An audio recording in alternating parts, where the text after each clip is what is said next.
Okay students, हम लोगों ने देखा था a girl with A basket का चैप्टर स्टार्ट कर दिया था, जिसमें मैंने 2 पैराग्राफ आप लोगों को पढ़ाया था और आप लोगों से कहा था कि आप इसे पढ़ लीजिएगा, समझ लीजिएगा, अगर कोई इशूज़ होगा तो पूछिएगा।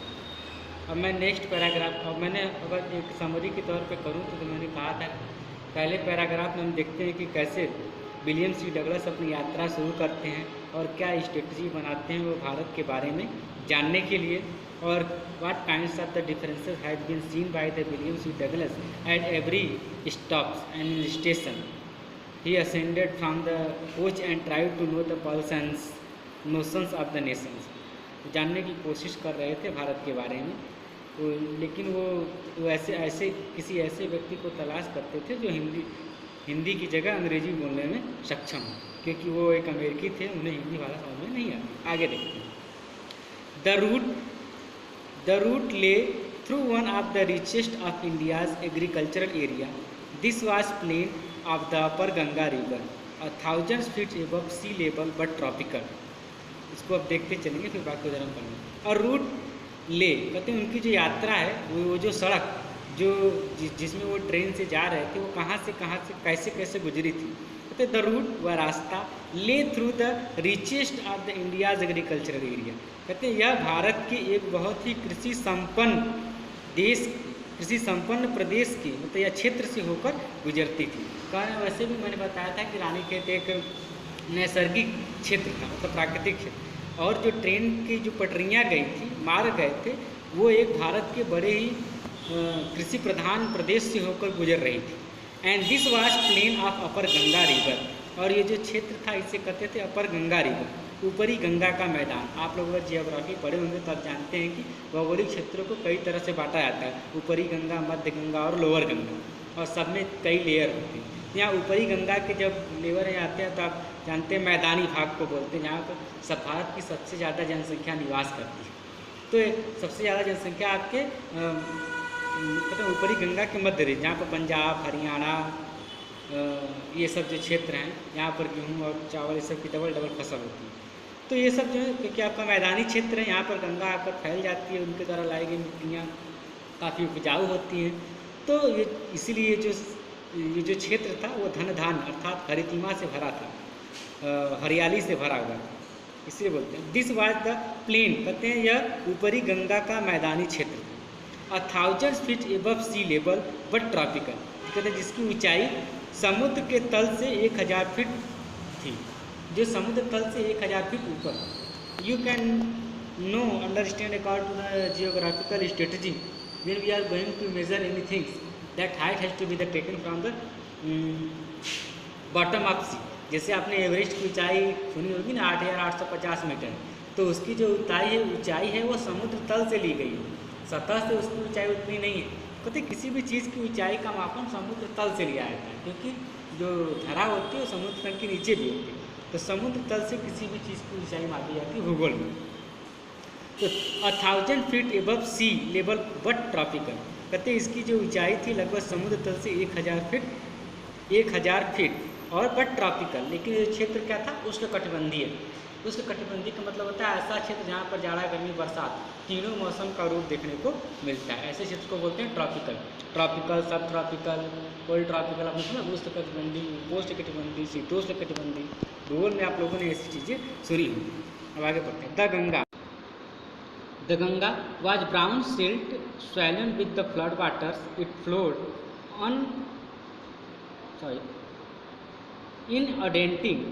undaunting होना चाहिए, undaunting करके दिया, undaunting thousands acres of the rise। कहते हो गंगा विच ब्राउन सिल्ट, गंगा के द्वारा लाई गई गाद, कहते सिल्ट भूरी मिट्टियाँ, एंड स्वैलोन विथ फ्लड वाटर। कहते गंगा के द्वारा बाढ़ के समय लाई गई वो भूरी मिट्टियाँ, इट्स ओवरफ्लोड अनडाउंटिंग थाउजेंड्स एकड़ ऑफ द राइस। कहते यह जो बरसात के मौसम में गंगा के द्वारा लाई गई ब्राउन सिल्ट भूरी मिट्टियाँ जो कि फैला दी जाती हैं, अनडाउंटेड असंख्य या अनंत रूप से फैली हुई चावल के खेतों में। आपको पता है कि इस वर्षा की जो ऋतु होती है, गंगा का उफान बहुत ज़्यादा बढ़ जाता है, गंगा अपने यौवन में चली जाती है। यौवन में चली जाने का मतलब ये है कि गंगा की पानी में जलस्तर में काफ़ी ऊंचाई होता है। और गंगा जब मैदानी क्षेत्र में बढ़ती है तो मैदानी क्षेत्र में गंगा का स्वरूप समुद्र की तरह लगता है, काफ़ी फैल जाता है। लेकिन जैसे जैसे वर्षा ऋतु समाप्त होती है तो गंगा के द्वारा लाई गई जो उपजाऊ मिट्टियाँ होती हैं, गाद होती है, ह्यूमस होता है, वो क्योंकि किनारे पर सब चावल की खेती की गई होती है तो उसमें वो छोड़ दी जाती है और ये बड़ी ही उपजाऊ होती है। To the north were jungle great expanses of the grass. अब यहाँ पर राइटर ट्रेन के अंदर से ही क्या क्या देखते हैं अपनी यात्रा के दौरान उसी का वर्णन कर रहे हैं। टू द नॉर्थ, जहाँ तक उत्तर की बात है, were jungle great expanses of the grass, जंगल थे जहाँ पर एक्सपेंसिव मतलब होता है काफ़ी प्रचुर मात्रा में, अबेंडेंट माने में। एक्सपेंसेस ऑफ द ग्रास, घास, बहुत दूर तक घास के मैदान दिखाई देते हैं। And grass and higher than the man's head, और घास वो भी इतने ऊंचे ऊंचे जो कि इंसान के सिर के ऊपर तक, मतलब अगर इंसान उसमें खड़ा भी हो जाए तो वो दिखाई न दे। And unbroken except for an occasional clump of tree the home of tigers. कहते हैं ये बड़े दूर दूर तक फैले हुए थे, लेकिन यदा कदा कहीं कहीं पर बीच बीच में ये टूटते हैं मतलब जहाँ भी नज़र दिखाई जाती थी केवल घास ही घास दिखाई देता था। अगर कहीं ये इनकी जो सतह टूटती थी तो एक क्लम्प मतलब होता है लाइन, पंक्तियाँ, एक पंक्ति में बहुत ज़्यादा आपको वृक्ष दिखाई देते थे, मतलब दूर दूर तक घास का मैदान और कहीं उसके दूर के बाद दिखाई देता था वृक्ष, बड़े बड़े वृक्ष, उसके बाद फिर घास का मैदान, मतलब इस तरीके से। Clump trees the home of tigers, ये जो घास के मैदान थे ये घर थे किसके? शेरों के, चीतों के, एलिफेंट्स हाथियों के, पाइथन्स अजगरों के, एंड कोबरा सांप के। मतलब ये क्योंकि जंगल है तो भाई उसमें यही सब पाए जाएंगे। Cobras everywhere is there was a flat and running to the horizon. ऐसा लग रहा था मानो सतह पर यत्र तत्र सर्वत्र केवल ये घास के मैदान ही फैले हुए। And running to the horizon, ऐसा लगता है जैसे दौड़ते हुए क्षितिज की ओर, क्षितिज से जाकर मिल रहे हैं। क्षितिज आपको पता ही, वन वर्ड सब्स्टिट्यूशन है। क्षितिज a place where sky and earth try to be the mingle each other. क्षितिज उस स्थान को कहते हैं जहाँ पर धरती और आकाश मिलते हुए प्रतीत होते हैं, लेकिन जैसे कि आप भी कहीं देखा जाए तो आप सोचते हैं आकाश धरती से मिलता है कि नहीं, तो आपको लगता है एक जगह आपको धरती और आकाश मिल रहे हैं, लेकिन मिलते नहीं है, वो आपका भ्रम है। उसी स्थान को बोलते हैं क्षितिज, हॉरिजॉन। तो ये वहाँ तक फैले हुए थे, दूर दूर तक, क्षितिज तक। But dotted here and there by the sacred banyan tree, लेकिन इसी घास के मैदान में कहीं कहीं, सैक्रेड मतलब होता है होली, पवित्र बनियान अर्थात बरगद के वृक्ष दिखाई देते हैं। By the rose of Pakur tree, या तो इसी में पाकड़ के वृक्ष दिखाई देते हैं। पाकड़, पीपर और बरगद, ये तीनों विशाल सदाबहारी वन बोले जाते हैं। ये काफ़ी हरे भरे होते हैं, मतलब सदाबहारी वन होते जो 12 महीने जिनमें पत्तियाँ होती हैं। तो पाकड़ की या shaped like the elms and having thick twisted Trunks. और अब यहाँ पर वो तुलना करते हैं बरगद का, पीपल के वृक्ष की तुलना किससे करते हैं? एल्म्स। अमेरिका में एक वृक्ष पाया जाता है, इसको बोलते हैं एल्म्स, वही भारी भरकम होता है।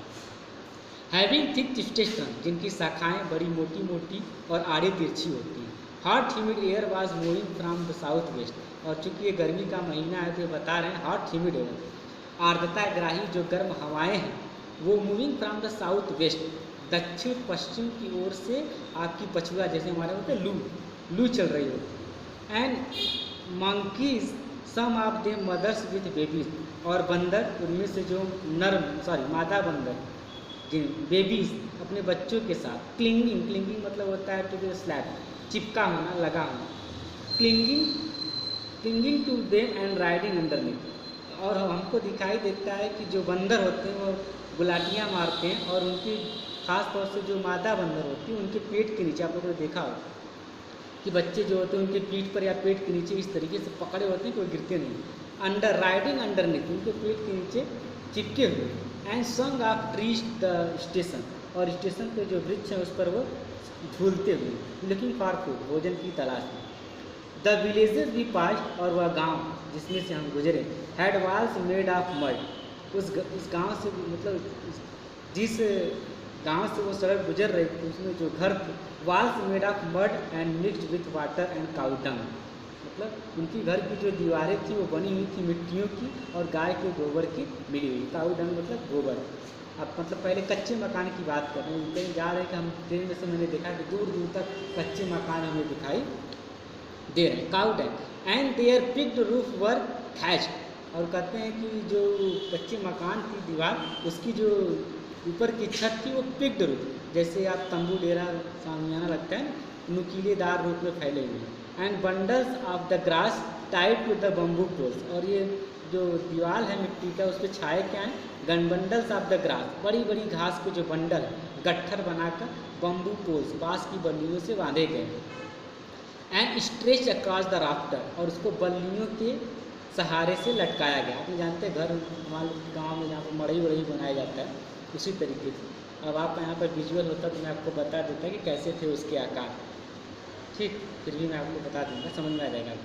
And that rafters and that day the pumpkin vines were grew over the, और गाँव की जो थी, और उन्हीं पर पम्पकिन अर्थात कद्दू या लौकी, वाइन मतलब होता है लताएँ, ओवर ग्रीव ओवर दी, उसी पर चढ़ी हुई। मतलब गाँव में आप अक्सर कर देखते हैं कि मिट्टी के मकान बने होते हैं, ऊपर खपड़ा या घास के जो छप्पर छाए रहते हैं, और उसी किनारे आपका करके कद्दू कोहड़ा ऐसा लगा दिया था, जो उसी पर चढ़ते हैं, उसकी जो श्रृंगिकाएँ होती हैं पकड़ कर उसी पर चढ़ती हैं, फड़ती हैं। गाँव में अक्सर का दृश्य देखने को मिलता है। वाइन्स ग्रीव ओवर देम, उस पर चढ़ी हुई, वर इन ब्लूम, ब्लूम मतलब ब्लॉसम, जो कि अब फूली हुई थी। And trailing streak of yellow over drape walls, और ऐसा लग रहा था, ट्रेलिंग स्ट्रीक, ट्रेलिंग मतलब होता है लहराते हुए, बलखाते हुए, स्ट्रीक मतलब होता है येलो ओवर ड्रैप वाल। अब जानते हैं कि जो दीवार होती है कच्ची, वो खुरदरी होती है, उसी के सहारे जो हल्की पीली रंग की उसकी लताएँ थी वो उस पर चढ़ी हुई थी, और वो इस तरीके से एक नए स्वरूप को ढाल। तो we can see in this paragraph William C. Douglas tried to explain the village exposure and tried to create the portrayal of a village what has seen by him। यहाँ पर आप देखेंगे कि एक गांव की पूरा चित्र खींचने की कोशिश करते हैं कि कैसा गांव दिखाई दे रहा है, कैसा गांव का खलिहान दिखाई दे रहा है, कैसे जंगल दिखाई दे रहा है, जैसा उनका वर्णन है हमारे सामने एक चित्र सा उभरता जाता है, ऐसा होता है। ये राइटिंग का प्रभाव है, लिखने का प्रभाव। आगे देखते हैं। At one station my routine of talking with the people was interrupted, और एक स्टेशन पर मेरा रूटीन मतलब मेरा जो व्यवहार था, मतलब कि मैं हर स्टेशन पर रुकता था, किसी न किसी से बातें करता था। My routine was talking with the people was interrupted मतलब होता है वो क्या हस्तक्षेप, कि मेरे जो कार्य है, मैं हर स्टेशन पर रुकता था, किसी से न किसी से बातें करता था। इस स्टेशन पर भी मैं रुका, लेकिन मेरा ये जो व्यवहार है इंटरप्ट, बाधा उत्पन्न किया गया। एज सुन एज अलाइटेड, शीघ्र जैसे ही मैं अलाइटेड मतलब होता है डिसेंडेड, जैसे ही मैं कोच से डिब्बे से उतरा, a group of young children gathered around me, बच्चों का एक झुंड मुझे चारों तरफ से घेर लेते। दे वर सेलिंग बास्केट, ये कौन थे? वे लोग थे जो बास्केट टोकरियाँ बेच रहे थे। अब आपका पाठ का रिजेम्बलेंस है, बास्केट्स एंड हैड वोवेन, और ये टोकरियाँ कैसी थी? हैड वोवेन, बुनी हुई, रीड बास्केट, सरकंडे की बनी हुई, with simple design and pattern, बड़े ही साधारण तरीके से डिजाइन में बनी हुई। दे हेल्ड द बास्केट्स हाई, उन्होंने अपनी टोकरियों को अपने हाथ में पकड़ कर ऊपर उठा रखा था। And shouting words I did not know, और बड़ी ही तेजी की आवाज़ में चिल्ला रहे थे। आई डिड नॉट, मैं समझ तो नहीं पा रहा था, but conveying unmistakably their desires, conveying मतलब होता है प्रस्तुत करना, एक्सप्रेस करना, लेकिन उनके कहने के कथन के आशय को वह समझ रहा था। मतलब उनके बॉडी लैंग्वेज से वो समझ जा रहे थे कि एक्चुअली ये कहना क्या चाह रहे हैं, वो क्या कह रहे हैं वो नहीं समझ पा रहे थे, लेकिन उन्हें ये समझ में आ रहा था कि ये जो है अपनी टोकरियाँ बेचना चाहते हैं, अपनी टोकरियों को ऊपर करके बोले बाबू साहब ले लीजिए टोकरी, ले लीजिए जैसे लेना। तो वो हिंदी तो समझ नहीं पा रहे थे, बट फिजिकल लैंग्वेज या बॉडी लैंग्वेज के द्वारा वो समझ जा रहे थे कि ये जो है अपनी टोकरियों को बेचना चाहते हैं।